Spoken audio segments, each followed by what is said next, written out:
Welcome to another Demarcation Media Mega Construx review. Today we're going to be taking a look at the Call of Duty Hazmat crate. This is one of the last crate sets in the Call of Duty line, and by extension one of the last sets in the Call of Duty line, because the Call of Duty line is ending kind of for good. You know, for good is a relative term in business, since there's always a chance that the license could be picked back up. But for the foreseeable future, it is ending. So I would like to try and review as many of the newer sets as possible. So we're going to be taking a look at this set today. So let's just go ahead and look at the box. Or, I don't know, can you call this a box? It's not even really a box. It's kind of more just packaging. So the other crates used to come in little boxes. But honestly, I really like this design. It's all laid out. You can see what you're getting. You see the figure.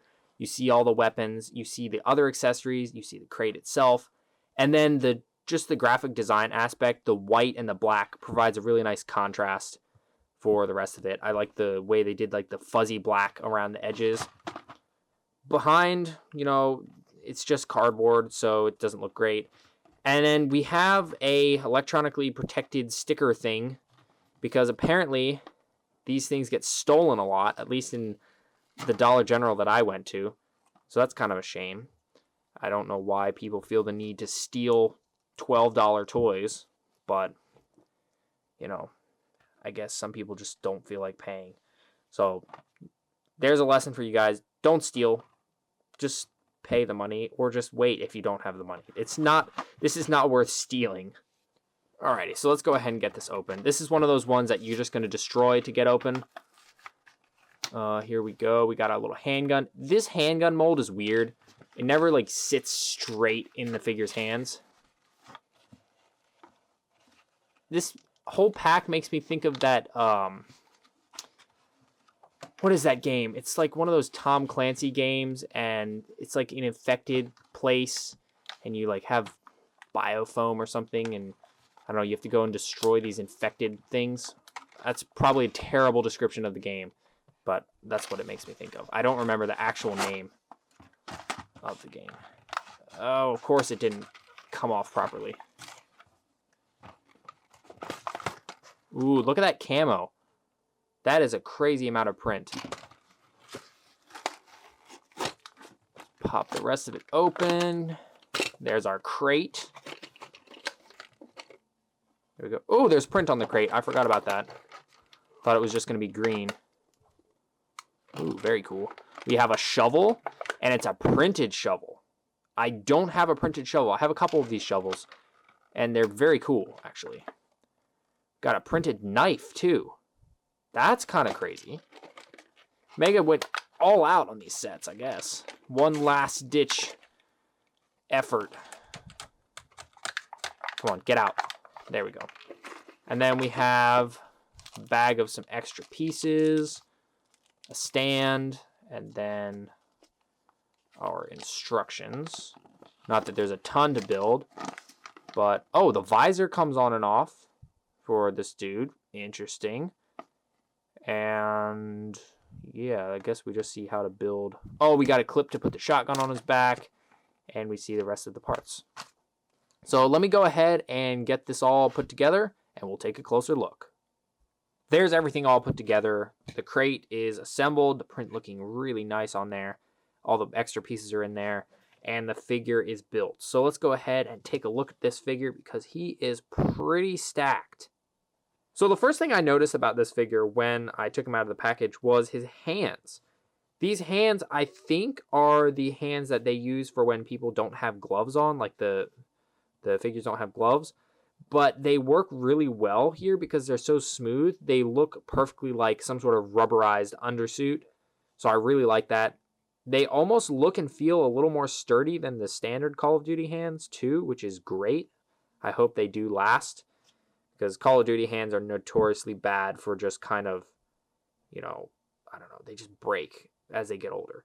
So that was part of the downside of the Call of Duty line, and by extension Destiny as well. The hands were just so fragile. So I'm hoping these newer sets don't follow that line. But this figure is basically Heroes quality. So back when they were doing Call of Duty Heroes, we'd get lots of really nice print on the figures. And this guy, like, he's covered in head to toe with this green camo, and it looks so good. It's very randomized, looks fantastic. His helmet, or it's not really a helmet, he's got a hood and then the gas mask, and you can see the straps are printed a different color, which is great. It really looks realistic. We can see his little eyes in there, which you can indeed pop the visor off. You can see that. The eyes look a lot more normal, but then when you pop the visor on, it actually magnifies the eyes a little bit. So that's pretty cool. I was a little worried at first that they would look too derpy, but I think it looks pretty good, works out pretty well. I like the fact that it's a separate visor. And then we have the breather here. The kind of tube part here is rubber, goes down and is pegged in right here. So that could be removed if you wanted to just, detach it. So let me show you. It just attaches via the Call of Duty peg. So you could put it up here as well if you wanted to. I think that's pretty cool. Gives you some modularity. He's got this machine gun, or I don't know exactly what kind of gun this is. I'm not a gun expert here, but it's got this really cool, I don't know exactly what the texture is. It almost looks like lightning, but the yellow and the black really adds to the whole hazmat vibes. You get a scope to add onto it, so that's optional. You could take that off. And since it's a Call of Duty gun, you can rearrange all the pieces of it. I feel like maybe they made the peg a little longer because this gun feels like it sticks together better than the ones I've had in the past. But I don't know. Maybe that's just this particular set. He's got I don't know exactly what this is. It's like a pouch thing. I don't know if there's supposed to be some specific use for it or what, but it's just a pouch. So you can add that on there. And then there's a little grenade down here. I don't know if it's a specific kind of grenade. Again, I'm no Call of Duty expert. I'm just going by how this all looks. Then on this side, he has a thigh strap where you can put the knife, and the knife has a printed blade. So that's pretty cool. You'll always get stress marks on the side of the knife whenever you put the peg on there. So that's kind of a shame. But that's a really nice accessory. I was not expecting the knife to have that much effort put into it. You get a clip as well, so you can stick extra weapons on his back. More camo. Their suggested weapon to put on his back is this shotgun, which has the same general color scheme as the bigger machine gun type thing. Like so. They tell you to clip it on like this, and to be honest, that looks a little awkward to me. You can also kind of angle it like this and clip it on at this part, like that, and kind of sit it like that. That works, but it does kind of sit loose in the clip. So, I don't know. There's no real perfect way to mount the gun on his back, but at least we kind of have the option of it. So I'm really impressed with this guy. I was not expecting to like him as much as I do. He's got like rubber boots. Looks very convincing. This side obviously has a little peg thing for you to attach other stuff. You can attach his knife, pouches, whatever you feel like attaching. And then the stand is kind of this dull, slightly metallic gray. Looks maybe like asphalt, which would make sense if he's in like some sort of contaminated city zone. That would make a lot of sense. Yeah, that's really cool. This guy is ready to venture into the most toxic areas and take down whatever creatures come out. And then, of course, since this is the hazmat crate, we have the crate itself, and it has print only on one side, which is a little bit of a bummer, but it makes sense because this is a front. I guess this would be maybe something you would find up against a wall, something like that. We get some yellow vents on the top. Looks very cool. And then inside, we have some more accessories. So we have a shovel. The shovel is useful for extended trips in a certain area. Obviously, you're going to have to use the bathroom, so you're going to have to find a spot, dig yourself a little toilet. Very, very essential. This thing, I've been told this is a claymore, so I guess that's kind of a bomb. Don't know for sure, because, again, I'm not a Call of Duty fan. It looks almost like macro binoculars from Star Wars, and I could see some interesting building techniques used with this. Then we have a pair of actual binoculars, although I'm not entirely sure how useful binoculars would be through that visor. but it's nice that they were included. We have a sidearm here. Actually, I'm curious now. How does the sidearm work with this hand mold? Because the other one's... Come on. Get on there. Knife.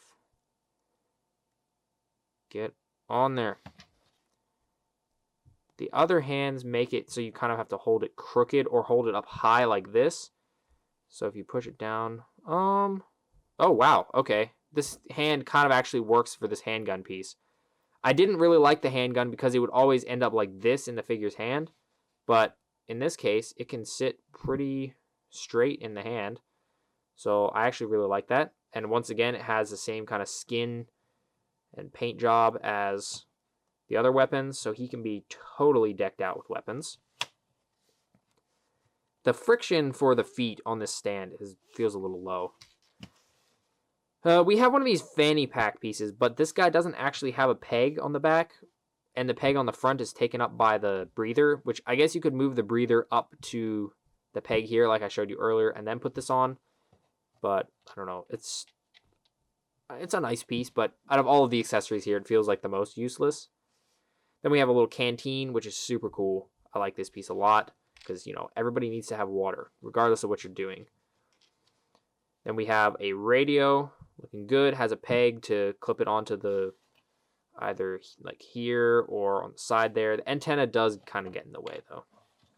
Flashlight, very useful since I would assume that in this hazmat zone, there's probably little power and little light. And then we have a magazine here, which looks to be just an identical copy to the one here. Maybe. Let me try putting it on. Yeah, it looks almost exactly the same. So I guess it's just an extra one. So you could mount that on his side, maybe, like, where's the peg hole? Oh, there's actually some junk in there, some excess plastic. So that's not actually going to go on. But you get the idea. You can peg the thing on. I'll have to clean that hole out, and then it'll stick. But yeah, that's a nice bundle of accessories right there. Everything you need to survive in a hazardous wasteland. Well, there you have it. That is the Call of Duty Hazmat Crate set. I'm really impressed with this. I was going to say at the beginning of this review, you know, I was going into it, I was kind of thinking, you know, I don't really know if this is worth the $12 price tag, because that kind of is the default for this set. $12 is sort of the baseline. It's a little bit difficult to say exactly because some stores change the price up here and there. So I think I ended up paying only $8 for mine, but $12 seems to be the general baseline. And that does feel a little steep, but at the same time, Mega did kind of a lot with this set. We got the excellent print all over the figure. We got the excellent printed weapons, the print on the crate, and then all of the extra stuff. So it feels really kind of pretty fair to me, honestly. Maybe like $2 too much. 10 feels like it would be the perfect price for this. 8 is a must buy. 12 is, yes, you still probably should pick one up. And this is not even necessarily, like, I don't know, it doesn't feel like this is confined to Call of Duty, because some of these figures and the Call of Duty sets and whatnot, they're like, yes, this is very clearly Call of Duty. But this is just your random hazmat soldier dude. You can put this guy in any scene, anywhere, and have it work. He has no name either, so you can create your own stories. You could buy a handful of them and have a squad, give them a mission. There's a lot you can do, and I'm looking forward to doing some photos. I have a fog machine, and I'm thinking I'm going to get this guy set up and start pumping the fog in and then take some photos. I think that would look pretty cool. So, overall, this is absolutely fantastic, and I would highly recommend you pick it up if you can find it. Unfortunately, the release has been weird. I mean, surprise, surprise. It's really not that weird at this point. It's been kind of par for the course for Mega's releases. It popped up in some places, and other places didn't see any sign of it. My Dollar Generals were fairly packed with this and the World War II crate, but a lot of places I know didn't get this set at all. So if you have it in your area, I would highly recommend you pick it up because it is definitely worth it. and it would really be a shame to miss out on it because the Call of Duty line is ending. Thanks so much for watching. If you enjoyed this video, please leave a like and consider subscribing, and I'll see you next time.